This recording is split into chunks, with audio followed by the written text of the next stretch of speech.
Happy birthday, Mom!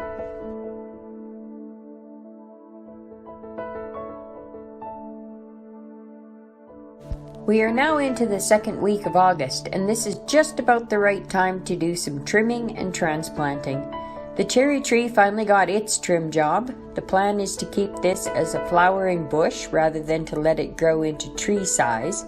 It needs a bit of shaping yet, but overall it's grown back nice and healthy.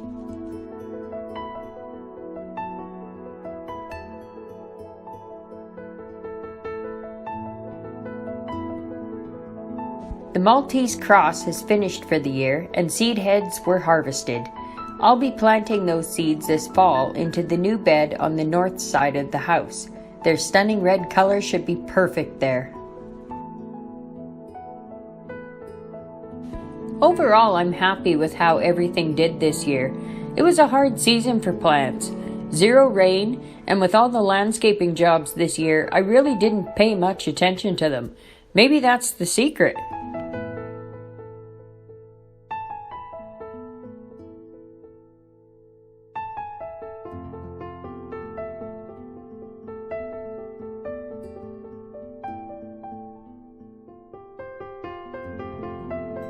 One thing that was a surprise was this carpet of snapdragons. Originally I thought they were wild oregano, and I could not figure out how exactly that happened. It was only when the first flowers appeared that I realized last year's flowers had self-seeded. I never would have chosen snapdragons as a ground cover, but I love it. I'm going to let this whole bed go to seed and see what I get next year.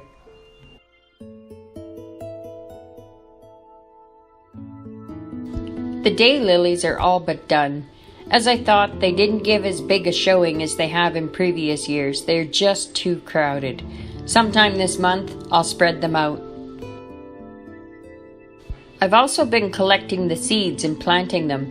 I'd like to cover this whole expanse of red in daylilies. It's a work in progress.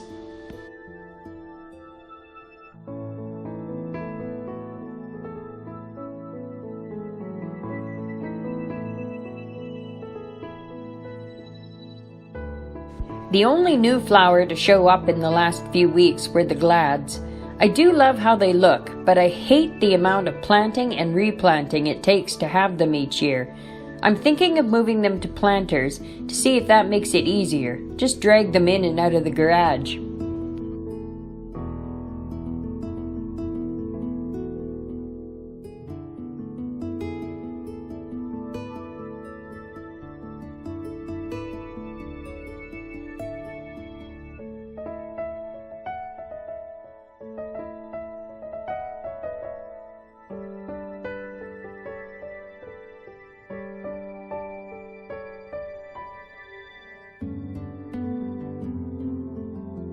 My dahlia looks like it's trying hard to make a flower bud, but that might just be wishful thinking. I'm fairly certain in year 1 they don't actually bloom. Be exciting if it did, though.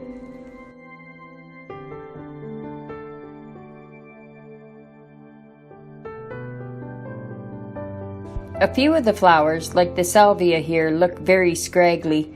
Letting things go to seed doesn't always give you the prettiest garden. The silver sage is ready for a trim too. It needs to be done before it goes to seed. Future me, get on that. And future me has complied. Nice and tidy now. I love the chokecherry and elderberry here, but they really limit the amount of sun that can get to the back of the bed. I need to find some shade-loving perennials for back here. Any suggestions?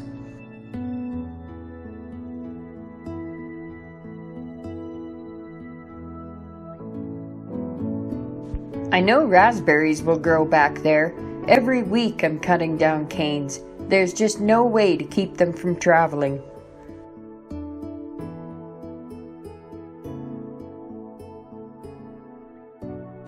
This coleus did not bush out like I thought it would. I think the next indoor project is going to be to take a bunch of cuttings from him and create multiple plants for this pot.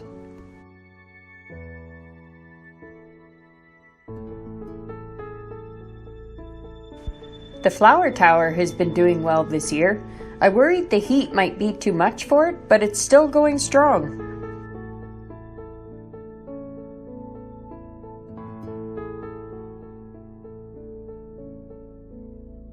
The little clematis here, though, is under attack between heat and some sort of critter that wants to chomp on it.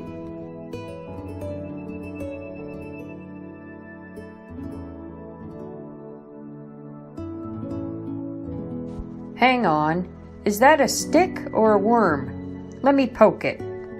Oh, not a stick. I found my uninvited guest.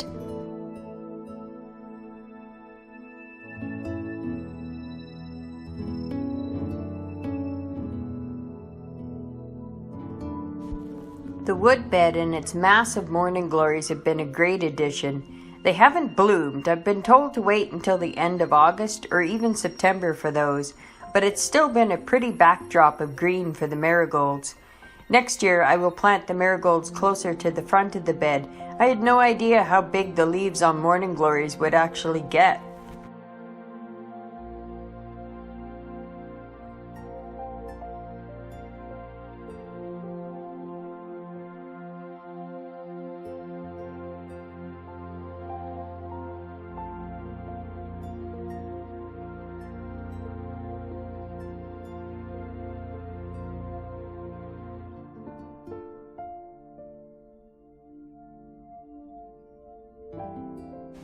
Before I go any further, I want to stop and tell you about a discovery.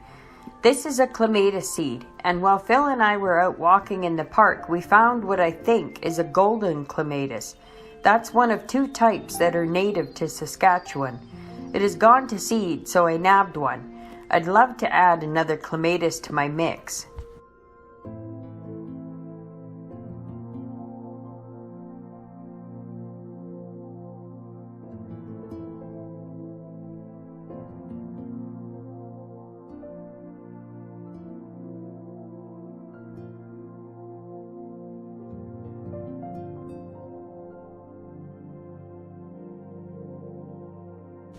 This whole tour has been about seeds. The peony seeds are almost ready to pick. I can see a few that have turned brown already. I'll put them right into the ground, though they are very slow growing. It will be 3 to 5 years before we actually have flowers from them.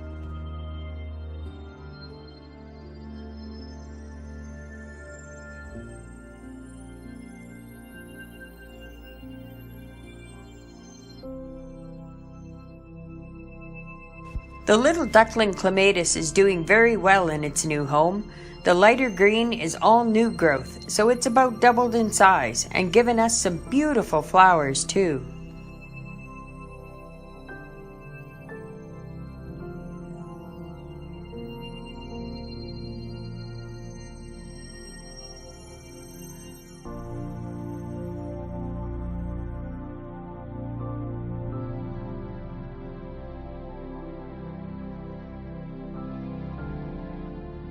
This was maybe not the best year to start a moss bed, but it actually worked. It takes about 8 minutes after watering and it's bright greens. It's like moss magic. The Stand By Me clematis has adapted well to its new home. It's even going to flower again. I harvested some seeds from it. They're in the house germinating.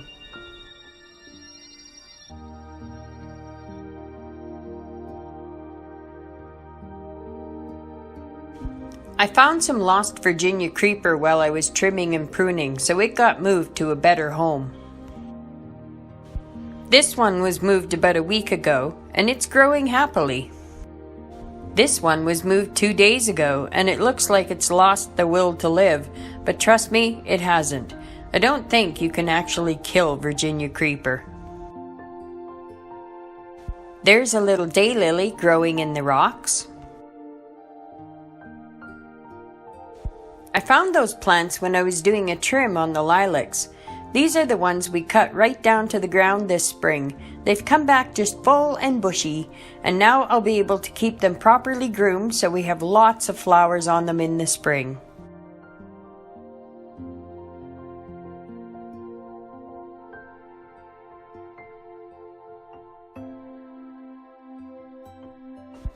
Over on this side, anything that was flowering is now done. I need to do some planting in here so I end up with staggered color shows. Right now, everything is a June, early July flower. There are some babies in here I'm watching, another couple peonies, some tiny lilies, offsprings of what's already in the bed. But there's lots of room to introduce something that will bloom in late July, August, and even September.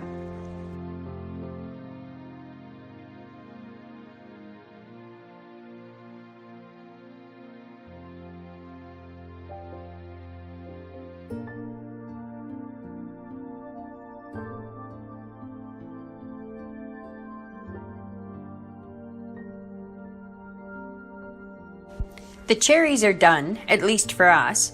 Over the last 2 weeks, there have been 11 billion birds on our cherry trees, and they've left nothing behind but the seeds. I'm glad they had a good feast. I don't enjoy canning, so they are more than welcome to the fruit. Speaking of fruit, I have no idea what to do with this apple tree. I grew it from a pip just to see if I could, and it worked. It's coming up on its second winter now, and it won't survive outside, so it's going to have to be taken indoors. I'm not sure how many more winters I want to be lugging an apple tree around. Let's just say its fate is undecided.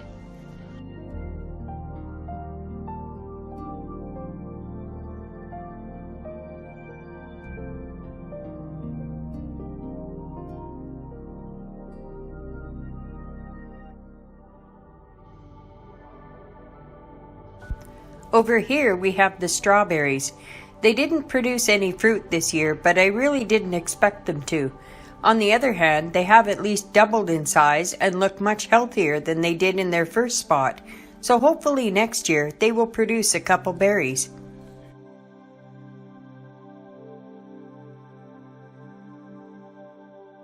Also making a surprise appearance was a dahlia.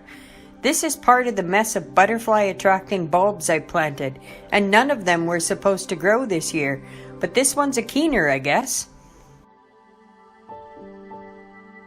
These beauties I will dig up this fall. They are pineapple lilies, and they come from South Africa, so they will definitely not overwinter. When they were at their peak, they were a brilliant white, extremely bright, absolute stunners.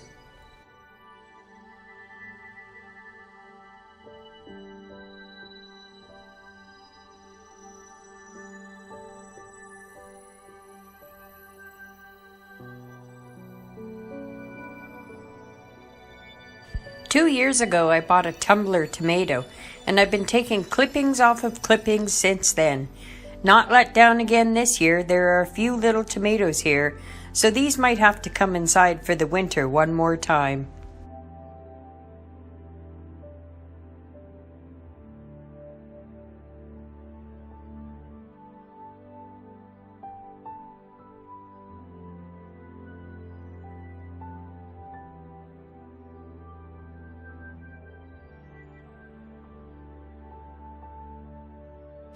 My petunia towers were an absolute flop. Between heat and neglect, lack of sunlight and neglect, not enough water, oh, and did I mention neglect, they just did not do well. I rescued a couple of the petunias and put them into pots, but I'm going to have to find a different flower to put here. Marigolds grow, but marigolds are like Virginia creeper. They grow everywhere.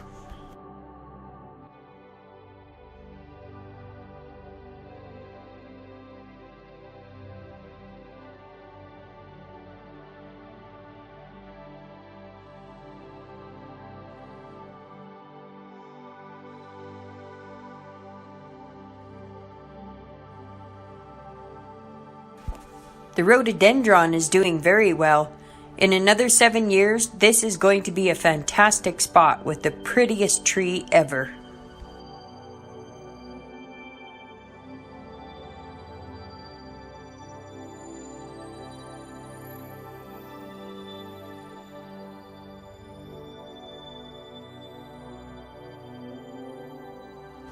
The maple bush has also had a growth spurt this year.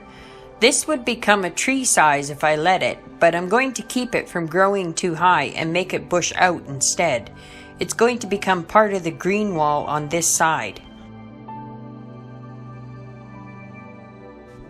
Along with the foliage, I'm going to create a fence out of the trunks from the lilac trees. Just something to give us a little privacy from next door. I like using what I already have for landscaping materials, though the people at the greenhouse might laugh at that statement.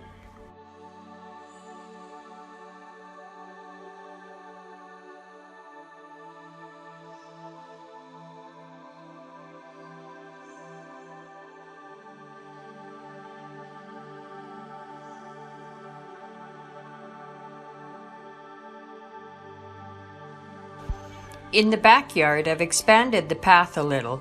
I still have a chunk of grass to deal with, and I'm not sure what is going there. I might just put more black mulch down.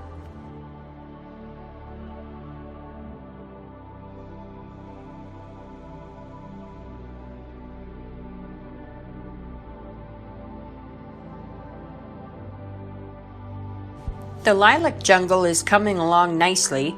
Nothing died, everything bushed out, so I'll call that a win. Over the next couple of years, I will keep it trimmed to fence height, and by the end of year 5, it should be a massive green barrier that gives both me and my neighbor a beautiful privacy barrier.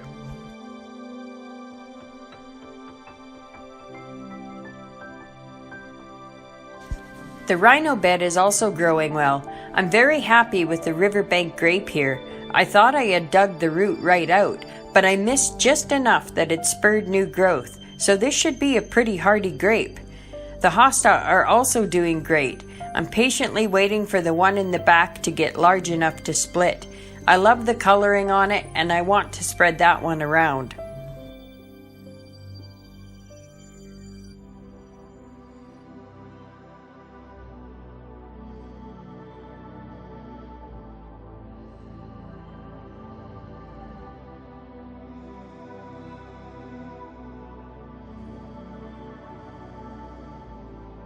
The hydrangeas are doing fairly well.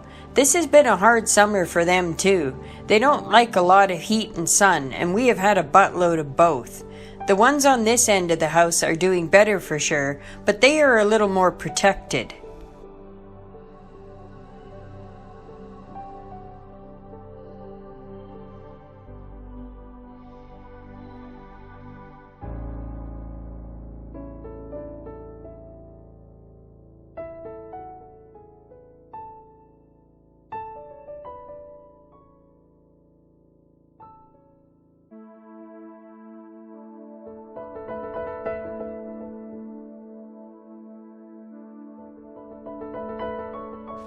I've given them all tomato cages. It was a tip I picked up on the internet, so it must be true.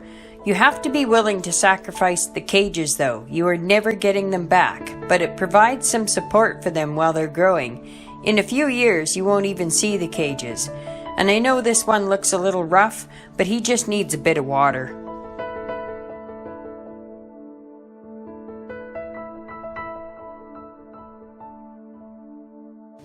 This little Annabelle is the only one I'm really worried about. She looks like she's a goner, but I'm gonna cut it right back and give it lots of water and some go-go juice. If I have to replace her in the spring, I will, but I'm not giving up hope yet. No plant left behind.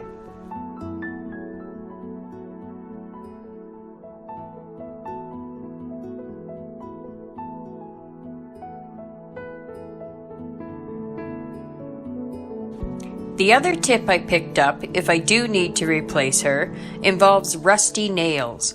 My soil is not at all acidic, and that is what you need to get blue hydrangea flowers. So if I have to re-dig a hole for a new hydrangea, I'm going to add rusty nails to the hole. That should change the pH level of my soil enough that I end up with blue flowers. Oh, listen to me, sounding all scientifical.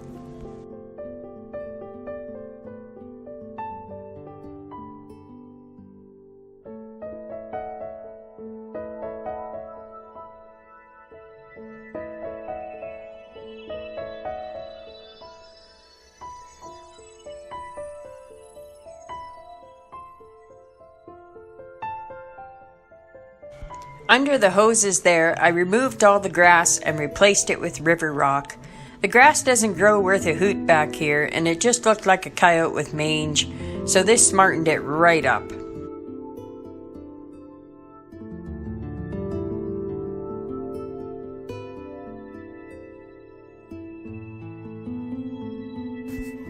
I finally got the hosta bed weeded. One of the drawbacks to living surrounded by elm trees is that you are surrounded by elm trees. And elm trees have seeds, lots of seeds, and every single one of them germinates, so I'm constantly at war with tiny elm trees. This bed will look good for about 2 hours, and then it's going to look like a miniature forest all over again.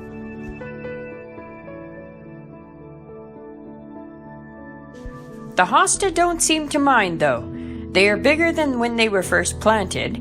At the end of the year, I'm going to make a video that shows each bed progressing along over the spring, summer, fall seasons. So that should give me a pretty good idea of what's working and what's not.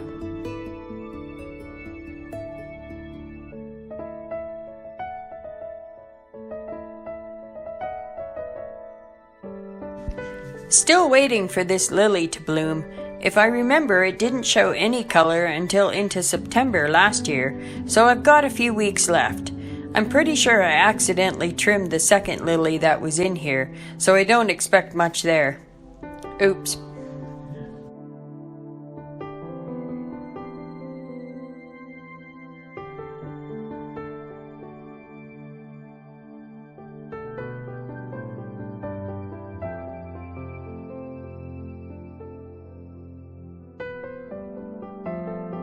I talked about using the materials I had at hand.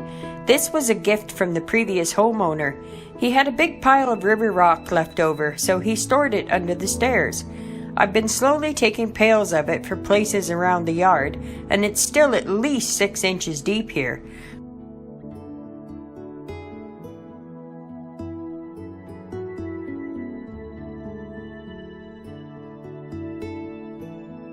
I'll move some under the stairs to clean that up and spread a bit out on the other direction, but I'm looking forward to using more rock in the landscaping.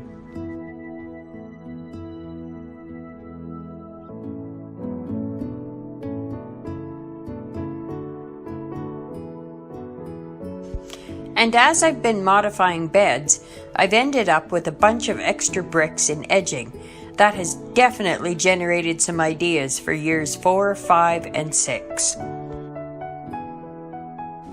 A bunch of extras.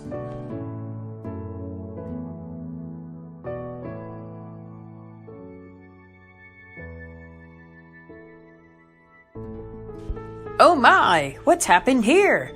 I've cut down the mock orange, and it's already starting to come back.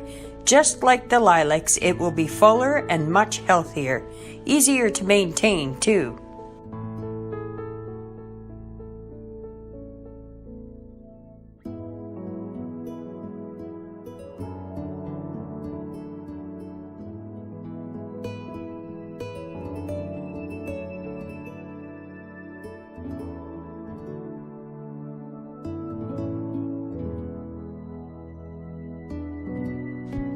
These trees are being removed, all but that purple one there. That one I'm going to let grow, but I'm going to keep it well pruned at the bottom so it just has a top to provide shade on the deck.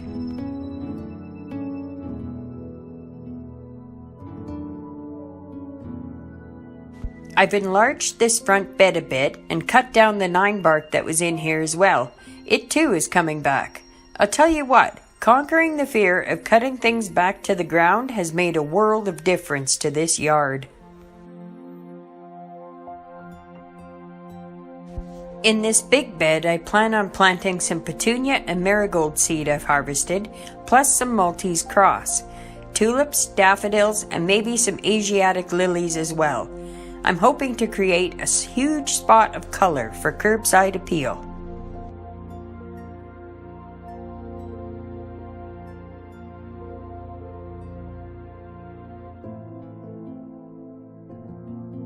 This is me trying to decide if this bed is somewhat symmetrical. I think I've decided it's not even close. I've also decided I don't care.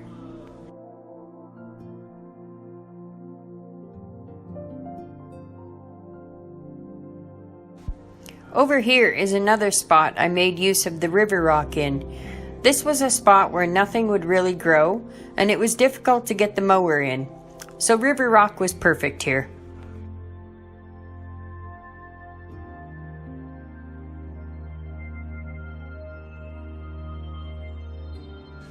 And back here is where the hens and chicks will be going. They are in the house right now, and that's where they will spend the winter. Spring of 2022, they will move out here.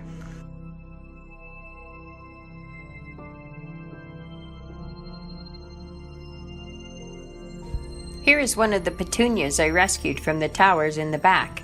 It's one of those galaxies, so I really hated to see it die.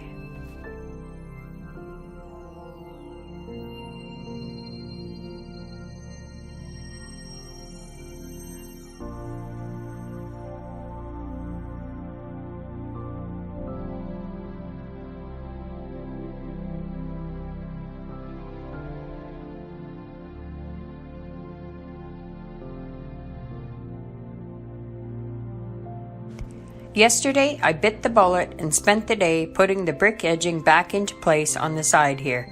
This has been a project 2 years in the making, and yesterday seemed to be the perfect day for it.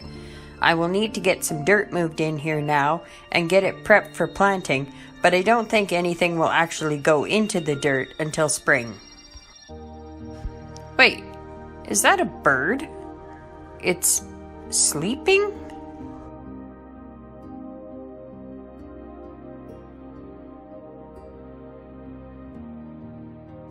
Let's see how close I can get. Yep, it's sleeping. I couldn't get a real good shot of him, so that's the reason for Big Bird at the start. Up close, this little guy looks just like that.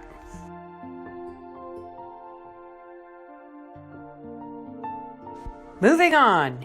Here in the front, I straightened up a few bricks and gave the lilies here a little room to breathe.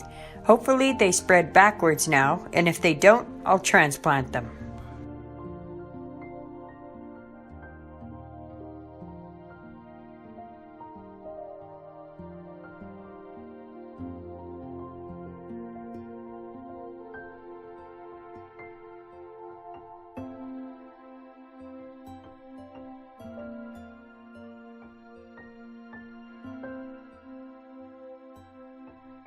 I transplanted a few already, and they look pretty awful, but most things do when you first transplant them.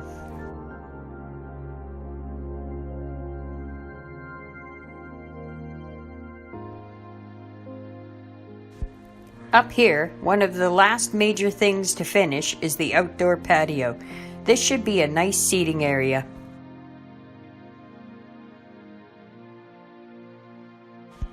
We have some shade from the bird tree here, and that should make this a great place for morning coffee and toast.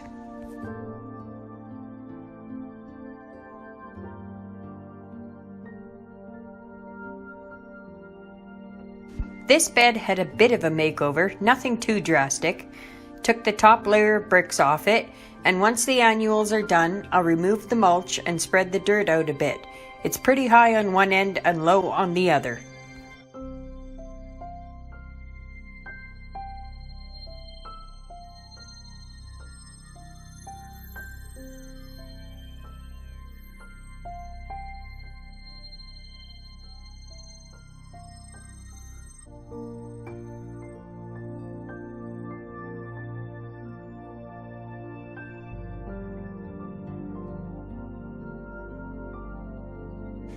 I'm also thinking that these are ready to be split, this one into 3 and this one in half, so I'll spread those out along the bed as well.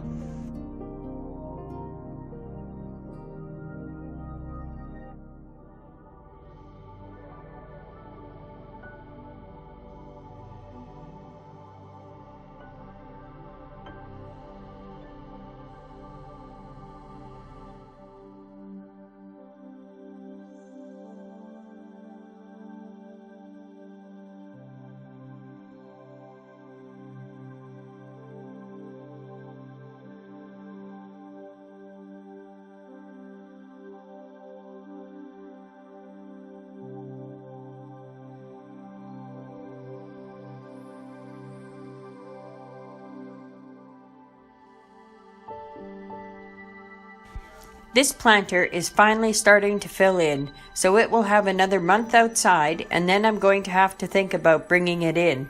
If I can keep it growing over winter, next spring it will be fabulous.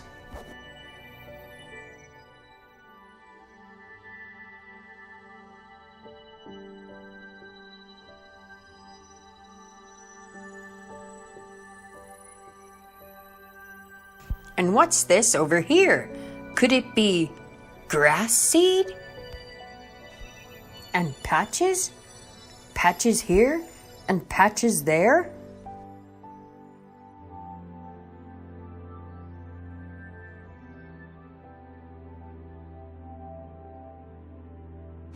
And a big honkin' patch there. Our yard had sunk almost 8 inches right beside the driveway, so I ordered in 4 yards of loams and poops, and we spent the day spreading and rolling and leveling and seeding and watering and seeding and shoveling and lots more ing words.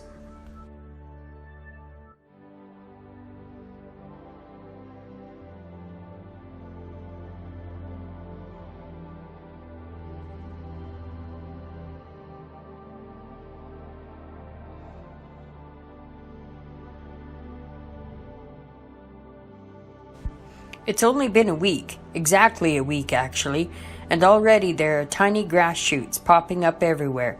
So another 6 weeks and we should have a full lawn again. Even without the grass, it looks better.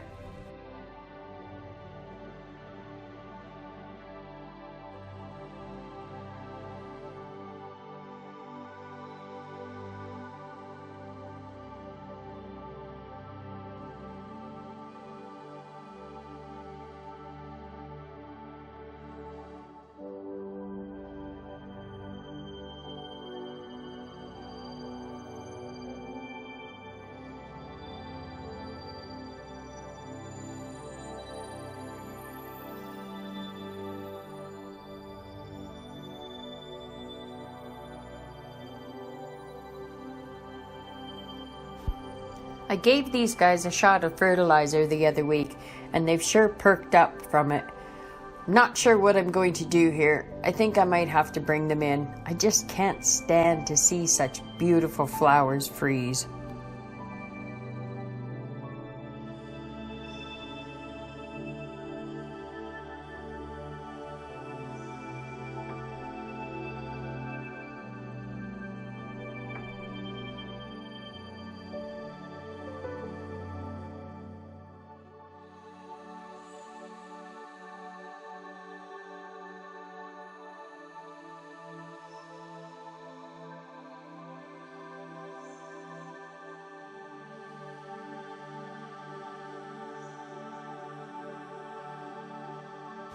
And it turns out this purple fountain grass is actually a perennial, and sure enough, it's actually growing here.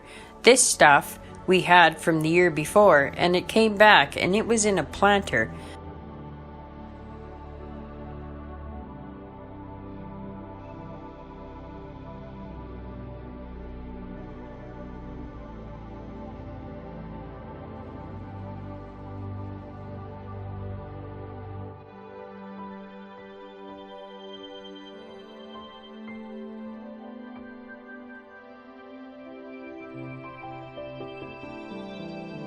So I don't know, maybe we could spread some along the front here or along the side here. That might look nice.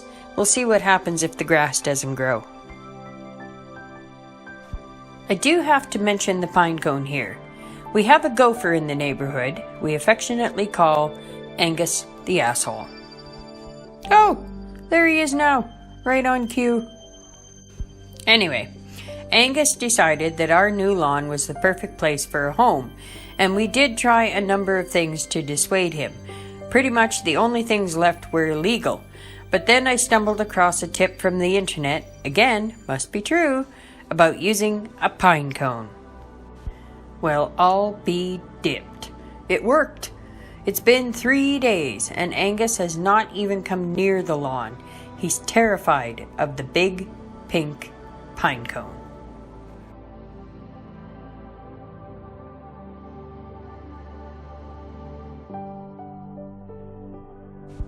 Well, that's it. We're back at the beginning. Thanks again for stopping by, and once more, happy birthday, Mom!